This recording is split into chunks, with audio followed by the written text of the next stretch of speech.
It was like I was a homeless person living in the basement. They missed all the appointments I had. They didn't care about my grades. They never even called me to eat. Sometimes I would come upstairs and see how they already took away the plates. If I was lucky, there were leftovers that I could eat. Do you think I got presents for my birthday? No, because they didn't even know my birthday in the first place. And last Christmas they forgot to buy presents for me. I don't feel hatred towards my sisters. I'm glad they have a home where they are cared for and that they can feel loved. I just don't understand why they would adopt me if they just throw me away like a piece of paper. I think they just wanted to have this feeling to have a son for some time, but then realized they could never love me like one of their own. And I just can't do this anymore. I decided to pack my things and leave. I will do it tonight.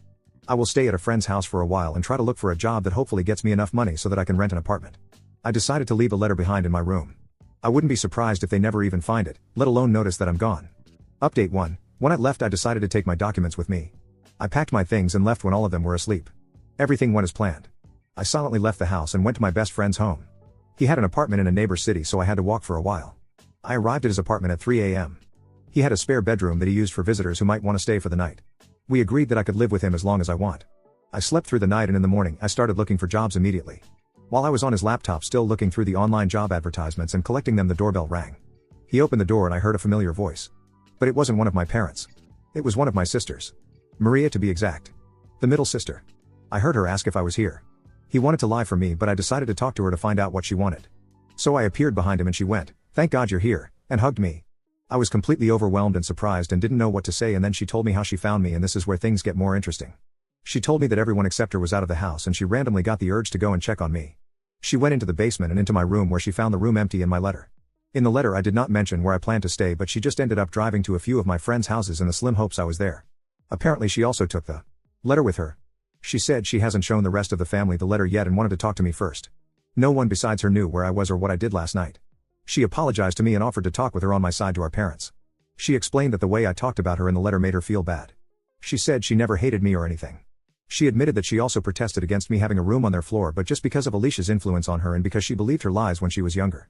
Now that I think about it, unlike Alicia and Juliet, she never called me bad names. She said that Juliet is just insufferable because of how Alicia manipulated her. She said she never realized how bad I was treated. She never gave a second thought about me because Alicia spread rumors that I was just very socially awkward and overall didn't like any of them, and that I would just lock myself inside the basement. And as a reason for her claims, she just reminded them that I was adopted, and that is why I would try to make myself the outsider. I said to her that this might explain why she and Juliet might have been like that to me, but not why my parents would have behaved that way. She replied that she also can just make claims here without any proof, but she thinks it's because even between them Alicia is the golden child as the firstborn. Her and Juliet are only the failed attempts of them having a boy. And her being the golden child made it easier for her to manipulate both of them into believing the lies she told them. Then she said that she knows that mom and dad would be pretty easy to manipulate if you know how. And then she gave me 4 options. 1. I could come with her right now and talk with her to my parents. 2. She would let me think about it and leave but not tell my parents. 3. I refused to go back with her entirely, but she would tell them about the letter without telling them where to find me. 4. I refused to go back with her entirely, but she would pretend to not know anything but maybe stay in contact with me. I picked option 2 and she gave me her number. She said that if I decided to give them a chance she would support me, but she would understand if I refused to.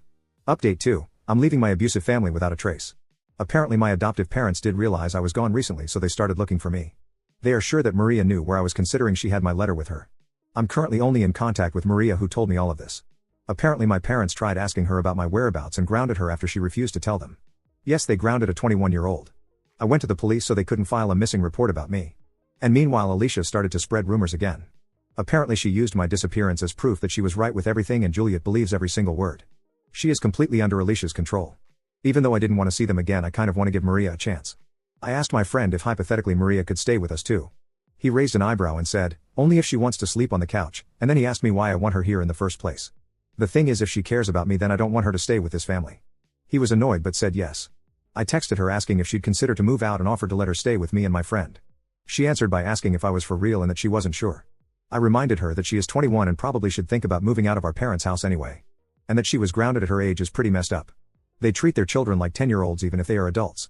She said she is not denying that she would like that, because apparently Alicia also started to spread lies about her too because of how she behaves towards me. She overheard how she was talking to her friends about her and that she was called the complicit of a maniac. Still don't know why Alicia hates me so much, but I don't care about it. She said she doesn't think it's a bad idea, but she wants to find a job to have financial stability first before moving out. That was fair enough. And my friend was much happier this way too. He said he isn't really excited about having another jobless person living with him. But he said that if she has a job he'd gladly help her. One more reason why I think that Maria moving out isn't a bad idea is because if both her and me got a job, we could probably rent an apartment together in no time and would not have any financial problems.